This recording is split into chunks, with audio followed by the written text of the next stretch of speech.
JB 타임즈. 네, 더마카와 함께 시선 집중의 문을 열겠습니다. 어서 오세요. 네, 안녕하세요. 더마카입니다. 오늘도 삐딱선 정신에 입각해서 주요 뉴스 챙겨 드릴 텐데요. 네. 유영상님이 거의 출근길 승용차에서 듣다가 오늘은 대중교통 출근하는 날입니다. JB 형님께 더욱더 집중할 수 있을 것 같습니다. JB 파이팅이라고 보내주셨습니다. 고맙습니다. 우리 촌철님들의 관심이 있으니까 저희가 이렇게 열심히 하고 있는 거 아니겠습니까? 그렇죠. 네. 자, 에이스타인 것이죠. 네, 어제 이 시간에 이재명 후보의 배우자 김혜경 씨의 사과 기자회견을 짚으면서 여러 얘기를 했었는데 네. 이후 추가 보도가 나왔습니다. 제보자가 경기도 법인카드의 사적 유용 정황 10건을 추가로 공개를 한 건데요. 지난해 4월부터 10월 사이 제보자는 자신의 카드로 음식을 구매를 해서 김혜경 씨 자택으로 배달을 했고 며칠 뒤에 카드 결제를 취소하고 경기도청 법인카드로 다시 결제를 했다. 이런 내용입니다. 예. 이 내역을 이제 언론을 통해서 공개를 한 건데요. 어제 JB가 사과 기자회견에서 구체적 혐의를 언급하지 않고 포괄적 책임을 언급한 김혜경 씨의 허들이 추가될지 봐야 한다고 하지 않았습니까? 예. 바로 허들이 등장을 했는데 어떻게 봐야 될까요? 허들이 등장을 했는데 높지는 않은 것 같아요. 그래요? 무슨 말씀이냐면 이제 이것들을 언론이 얼마나 키워서 쟁점화하느냐 이게 또 좀 중요한 문제 아니겠습니까? 여론 시장에서는. 그래서 이제 쭉 살펴봤는데 그렇게 적극적으로 키우는 것 같지는 않습니다. 보수 언론도 마찬가지고. 조금 이따가 이제 전해드릴 윤석열 후보의 발언 파문 있지 않습니까? 네. 그것들에 이제 그 초점이 이동해 간 것 같고요. 네. 김영애 씨 원래 어떤 추가 의혹 부분들 같은 경우는 뭐 아예 안 다룬 언론도 있고 다루더라도 그냥 그 단신 비슷하게 처리한 언론이 다수더라고요. 어허. 그러니까 허들이 등장을 하긴 했는데 그렇게 높지는 않다. 이렇게 네. 비유적으로 표현을 해야 될 것 같습니다. 그럼 이 허들이 오늘 TV 2차 토론이 있잖아요. 네네. 지난 1차 토론에서는 사실 배우자 의혹 같은 경우는 등장을 하지 않았었는데 음흠. 심상정 후보가 그랬거든요. 후보자에 대해서 검증하기도 시간이 없어서 네. 배우자들 리스크는 뭐 어차피 수사하고 있는 거니까 그쪽에서 밝혀주길 바라고 후보 검증에 집중하겠다 이런 얘기를 했었는데 오늘도 그러면 배우자 리스크는 등장을 안 할까요? 오늘 사실은 TV 토론의 관전 포인트 가운데 하나가 그거죠. 또 거론을 안 할 거냐. 네. 이재명, 윤석열 후보 간에는 이게 물고 물리는 관계가 돼 있기 때문에 그렇다 치더라도 네. 안철수 후보나 심상정 후보도 거론을 안 할 것이냐. 요거를 좀 관전 포인트로 놓고 좀 TV 토론을 좀 보시면 될 것 같아요. 알겠습니다. 그리고 TV 토론의 또 주요한 관전 포인트가 될 만한 뉴스가 오늘 JB타임즈가 주목할 첫 번째 뉴스입니다. 맞죠? 그렇습니다. 윤석열 후보가 중앙일보와의 인터뷰에서 대통령이 되면 문재인 정부 적폐 수사를 하겠다 이렇게 했던 발언이 평지풍파를 일으키지 않았습니까? 네. 청와대가 이전에 보기 힘든 수준의 반발과 비판 입장을 내놨는데요. 관련 오디오부터 좀 들어보시죠. 문재인 대통령은 오늘 오전 참모회의에서 다음과 같이 말씀하였습니다. 중앙지검장, 검찰총장 재직대에는 이 정부의 적폐를 있는데도 못 본 척 했다는 말인가? 아니면 없는 적폐를 기획사정으로 만들어내겠다는 것인가 대답해야 한다. 그리고 현 정부를 근거 없이 적폐 수사의 대상, 불법으로 몬 것에 대해 강력한 분노를 표하며 사과를 요구한다. 네, 아주 직설적인 표현이죠. 네. 여기에다가 민주당도 전당적으로 대응에 나섰는데요. 소속 의원 전원 명의로 성명문을 발표를 했습니다. 윤석열 후보의 후보직 사퇴와 정치 보복 발언 철회 및 사죄 이걸 요구를 했고요. 자, 이에 대한 어떤 윤석열 후보의 대응이 궁금한데 이 역시 관련 오디오를 한번 좀 들어주시죠. 우리 문재인 대통령께서도 늘 법화 원칙에 따른 성역 없는 그 사정을 늘 강조해 오셨습니다. 저 역시도 권력형 그 비리와 부패에 대해서는 늘 법과 원칙 그리고 공정한 시스템에 의해서 처리되어야 한다는 말씀을 드려왔고 그거는 제가 검찰에 재직할 때나 정치를 시작하고 오늘에 이르기까지 전혀 변화가 없는 것입니다. 그래서 그런 면에서는 우리 문재인 대통령님과 저와 똑같은 생각이라고 할 수 있겠습니다. 후보님께서 생각하시는 문재인 정권의 그래서 오늘은 뭐 그 얘기를 좀 제가 안 하는 게 좋을 것 같습니다.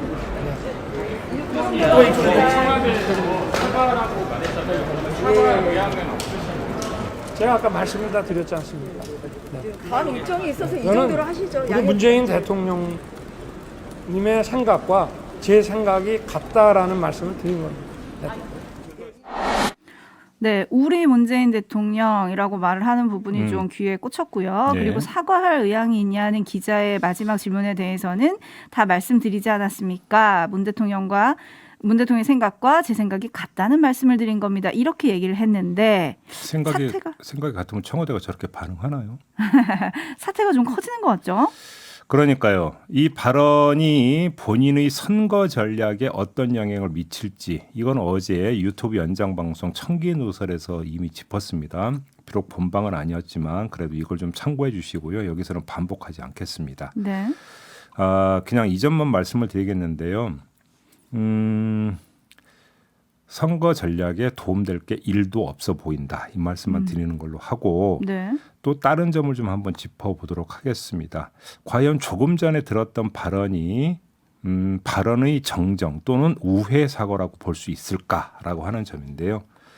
그렇게 보기가 좀 힘들 것 같다라는 말씀을 좀 먼저 드려야 될 것 같습니다. 네. 핵심은 당선되면 어떤 사정과 수사에도 관여하지 않겠다라는 발언이 어제 있었어요. 네. 윤석열 후보의 입에서 다시 또 나왔는데 이 발언은 문재인 중앙일보 인터뷰에서도 똑같이 했었던 발언입니다. 적폐 수사를 하는데 대통령은 관여 안 하고 시스템에 따라서 하는 거다 이렇게 말했으니까 거의 이 발언과 거의 똑같은 이야기를 되풀이했다 이렇게 봐야 되는 거고요. 또 하나 자신의 다짐을 보증하는 수단으로 민정수석실 폐지를 내가 언급한 바 있지 않느냐 네. 이렇게 어제 환기를 시켰더라고요. 그런데 이렇게 되물어 볼 수가 있습니다. 중앙일보 인터뷰를 보면 측근 검사들을 중용해서 보복 수사를 할 거란 우려가 있다라는 질문에 바로 A 검사를 거론하면서 서울중앙지검장을 하면 안 되는 건가라고 반문을 하지 않습니까? 그러니까 만에 하나라도 이런 발언이 현실화되는 상황이 연출된다고 가정을 해보죠. 그럼 민정수석실 폐지가 무슨 의미가 있는 겁니까? 그렇죠? 상황을 종합 정리하면 청와대는 상황 종료를 위해서 깔끔한 사과를 요구하고 있지만 윤석열 후보는 꼬리가 긴 말을 하고 있다. 이렇게 정리를 해야 될 것 같습니다. 네, 이에 대해서 김종인 전 국민의힘 총괄선대위원장도 뭐 적절하지 못했다. 정치적으로 숙련된 사람이면 그런 소리 안 했을 거다. 권력에 취해 청와대에 들어가면 모든 것이 뜻대로만 된다고 생각하는 것이라고 말을 했는데요. 네. 하지만 국민의힘은 오히려 대통령이 이렇게 발끈하는 게 선거 개입이다. 이렇게 지금 치고 나왔거든요. 그러니까 인정을 하기가 힘들잖아요. 그러니까 윤석열 후보가 발언을 잘못했습니다라고 인정을 할 수가 없는 국면이잖아요. 선거 이제 막판으로 치닫고 있는 상황에서 이렇게 되면은 윤석열 후보를 보호하는 방법은 뭡니까? 윤석열 후보에 대한 지적의 부당성을 강조하는 거 아니겠습니까? 그렇게 이해를 하면 되는 거 아닌가요?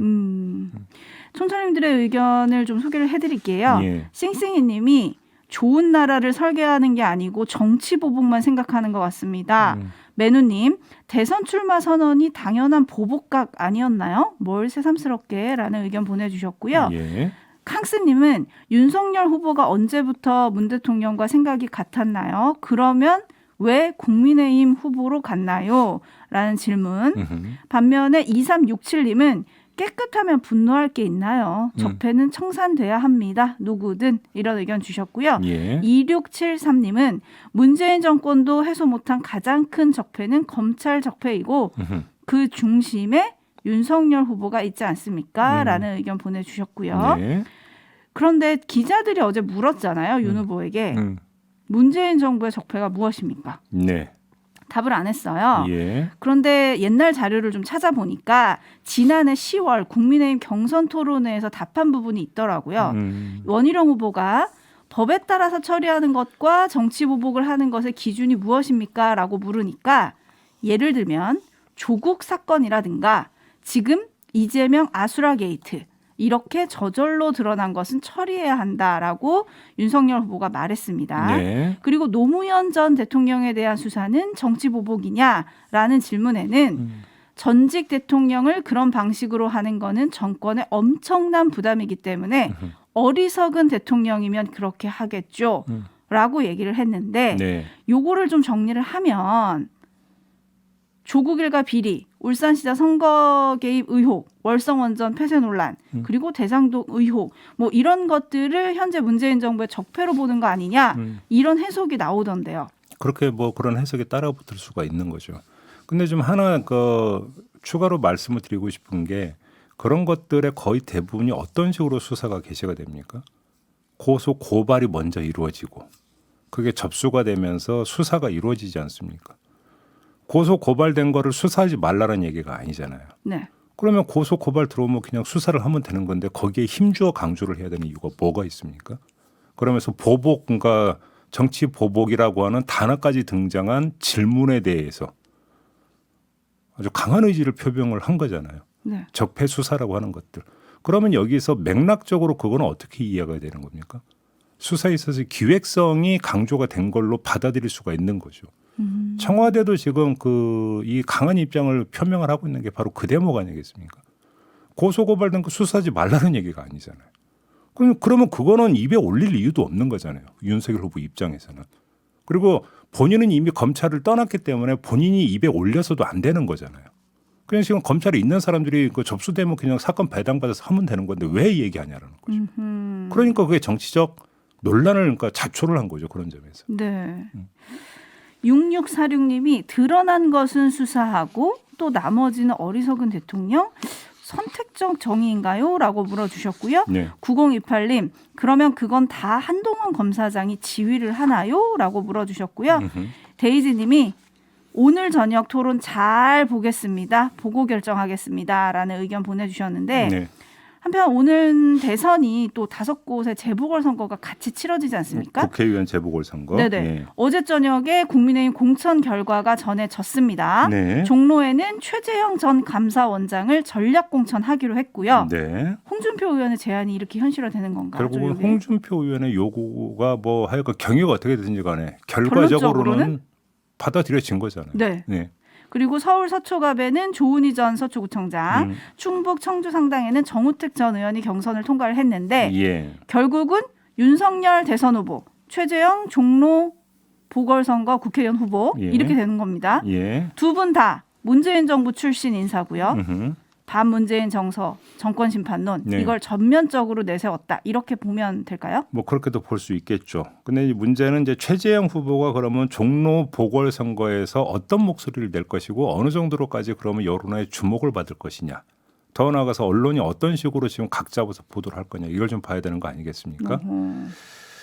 아무튼 거의 이제 그 대통령 후보와 종로 보궐선거 후보는 러닝메이트 성격을 띠고 있다라고 이야기를 했는데 근데 관련해서 이준석 대표가 저희하고 이야기를 하면서 네. 이런 식의 분석은 되게 어설프다라고 물론 표현은 이건 아니었습니다만 이런 식으로 이야기를 한 바가 있어요. 왜냐하면 그거는 결국은 그 대통령 선거에 묻히는 거 아니냐 이런 취지로 이야기하지 않았었습니까? 저희 네, 인터뷰에서 네. 지금 다른 사람 했던 것을 제가 좀 헷갈리고 있는지는 잘 모르겠습니다만 아무튼 저는 그렇게 기억을 하고 있는데 과연 종로구 부분들을 어느 정도로까지 그런 부각을 시킬 것인가 이걸 좀 봐야 되겠죠. 8849님이 대선이 다시 문재인 대 윤석열 구도가 된 건가요? 이재명 대 윤석열이 아니고 라고 보내주셨는데 네. 요 며칠 국면에서는 정말 문재인 대 윤석열 구도로 뭔가 확 전환이 된 느낌입니다. 그게 이제 뭐 이제 그 청와대가 이제 전면에 나섰기 때문에 외양은 이제 그런 식으로 나타나는데 지금 중요한 거는 그 등장한 사람들이 중요한 게 아니고요. 유권자와 그룹이 중요하다고 봐야 되는 거죠. 그러니까 민주당도 바로 그 점에 주목하고 있는 거 아니겠습니까? 네네네. 그러니까 잘 보세요. 어제 정계 과정을 보면 처음에 성명을 발표했던 사람들은 문재인 정부 청와대에 몸담았다가 국회의원이 됐던 사람들이 성명을 냈었습니다. 네네. 그리고 나서 민주당 소속 의원 전원 성명이 이어서 나오잖아요. 왜 그랬는지를 한번 잘 생각을 해보세요.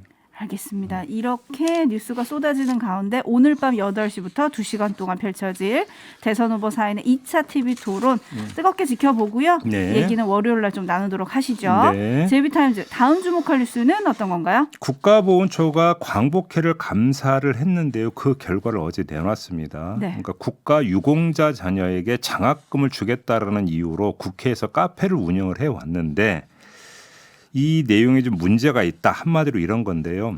허위 발주 또는 원가 과다 계상 등의 방법으로 6,100만 원 정도의 비자금을 조성을 했다는 거고요.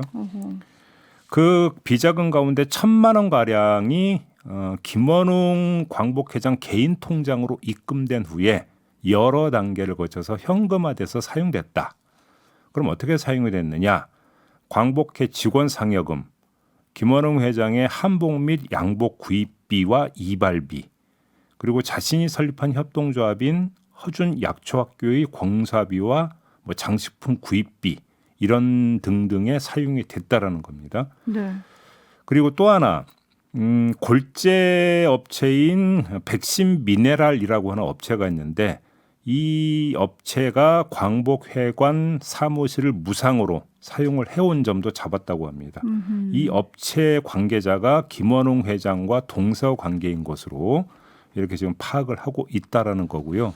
그래서 수사 의뢰를 했다. 네. 이런 내용이 지금 전해진 겁니다. 김원웅 광복회장의 사퇴 논란이 좀 거세질 것 같은데요. 그렇게 되겠죠. 근데 이거는 뭐 정부가 임명한 자리가 아니기 때문에 광복회 정관에 따른 절차를 따라야 되는 건데요. 총회 구성원의 절반 이상의 발의를 얻어서 임시총회가 소집이 돼야 되고 네. 총회 제적 구성원의 3분의 2 이상이 찬성을 해야만 임원을 이제 해임할 수 있다. 이런 절차 규정이 있거든요. 네. 이걸 좀 따라야 되는 것이기 때문에 앞으로 좀 지켜봐야 될 것 같은데요. 제가 볼 때 포인트는 전체 조성된 비자금이 6,100만 원이라는 거잖아요. 네. 근데 국가보훈처 감사 결과를 보면 이 가운데 김원웅 회장이 개인적으로 쓴 게 1,000만 원 가량이라는 거잖아요. 그러면 5,100만 원은 어디로 간 겁니까?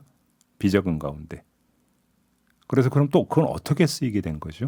그다음에 김원웅 회장에게 개인적으로 가서 쓰여졌다라고 하는 돈 사용 내역 가운데 뭐가 있냐면 직원 상여금이 지금 있다는 거예요. 네. 이 두 대목을 어떻게 이해를 해야 되냐라는 거예요. 그래서 이것이 김원웅 회장이 광복 회장이 된 뒤에 돌출됐던 예외적인 일탈 케이스냐 아니면 관행적으로 이어져 왔던 부분이 혹시라도 있는 것이냐 이 부분까지도 같이 지금 점검이 돼야 될 필요가 있다. 네. 이 말씀까지 좀 함께 드려야 될 것 같습니다. 네, 그리고 그 광복회관의 사무실에 좀 이렇게 무상으로 쓰였다는 그 업체는 백신 미네랄이 아니고 백산 미네랄이었다라고 예, 제가 정정을 해드리겠고요. 제가 코로나 아무튼, 때문에 네. 아무튼 현재 이제 수사를 의뢰한 상황이기 때문에요. 감사 결과보다 더 자세한 상황은 이제 수사를 통해서 좀 드러나야 될 것 같고요. 네. 예, 좀 지켜보도록 하겠습니다. 뉴스와 분석이 함께하는 제이비타임즈 마지막으로 주목할 뉴스는 어떤 건가요? 이야기를 빼뜨릴 수가 없는데요. 한국 서부발전 태안화력발전소에서 일하다가 사망한 고 김용균 씨 사건 기소가 되지 않았습니까? 네. 재판이 진행돼 왔는데요. 1심 판결이 나왔습니다. 업무상 과실치사와 산업안전보건법 위반 혐의 등으로 기소됐던 사람들 거의 대부분이 집행유예나 벌금형 정도 받았습니다. 네. 그런데 오늘 따로 떼어서 이야기를 해야 될 것은 원청업체인 서부발전의 김병숙 전 사장에 대해서 무죄를 선고한 부분입니다. 유족들은 잔인한 판결이다 이렇게 비판을 했는데요. 네. 왜 무죄입니까 이 사람은? 재판부의 판단이 이런 거예요. 김병숙 전 사장이 대표이사로 취임한 후에 컨베이어 벨트와 관련한 위험성이나 한국발전기술 하청업체죠. 네. 한국발전기술과의 위탁 용역 계약상 문제점을 구체적으로 인식했다고 보기 어렵고 고의로 방호 조치를 이행하지 않았다고 보기 어렵다. 고로 무죄다. 이런 건데요. 제가 이 판단에 주목하는 이유가 있습니다. 중대재해처벌법과의 상관성 때문인데 중대재해처벌법의 제정 취지가 뭡니까? 원청업체의 경영 책임자에게 포괄적인 안전 의무를 부과하는 것 아니겠습니까? 비록 이 사건의 경우 중대재해처벌법 적용 대상은 아니지만 중대재해처벌법이 제정되는데 결정적인 계기가 됐던 게 바로 이 사건이잖아요. 그렇죠. 그런데 김병숙 전 사장의 책임에 대한 판단은 결국은 법원이 얼마나 중대재해처벌법 취지에 공감하고 있는가를 보는 하나의 가늠자였었던 거거든요. 나온 거잖아요. 네. 엄청 둔감하다라고 하는 사실이 그냥 드러난 거 아니겠습니까? 그러니까요. 이렇게 되면 이제 중대재해처벌법이 시행에 들어갔고 뭐 이제 걸린 데가 이제 재판에 회부가 된다 하더라도 법원에서 전형적인 판결이 나오겠느냐라는 거죠. 네. 물론 한 재판부의 판단을 가지고 법원 전체를 일반화할 수는 없죠. 다만 그 법원의 어떤 민감도라고 할까요? 이런 것들을 한번 엿볼 수 있어서 지금 드리는 말씀입니다. 네, 그래서 하청업체 유죄, 원청업체 무죄 해서 하유 원무, 무전유죄, 유전무죄랑 다를 게 없다 이런 의견들을 지금 많이 보내주고 계신데요. 재판부 설명을 좀 읽어봤거든요. 왜 그랬을까? 그랬더니 안전관리를 제대로 하지 않아 참혹하게 숨진 죄 책임이 가볍지는 않다. 하지만 각종 위반 행위가 결합해 사고가 났고 집행유예 이상의 형을 받은 적이 없는 점을 참작했다라고 했는데 예. 그냥 이번에 새로운 기준을 만들어 주셨으면 어땠을까요? 아니 원청업체 사장이 하청업체와 맺었던 위탁 용역 계약상의 문제를 구체적으로 인식했다고 보기 어렵다고 하면 그 사장은 뭐하러 있는 자리입니까? 그러니까요. 이해가 되십니까? 그 판단이? 이해가 안 됩니다. 넘어가겠습니다. 네. 네, 좀 조금 달라져야 될 것 같습니다. 목소리 올라가서 죄송하고요. 마무리하죠. 더마카 네. 수고하셨습니다. 고맙습니다.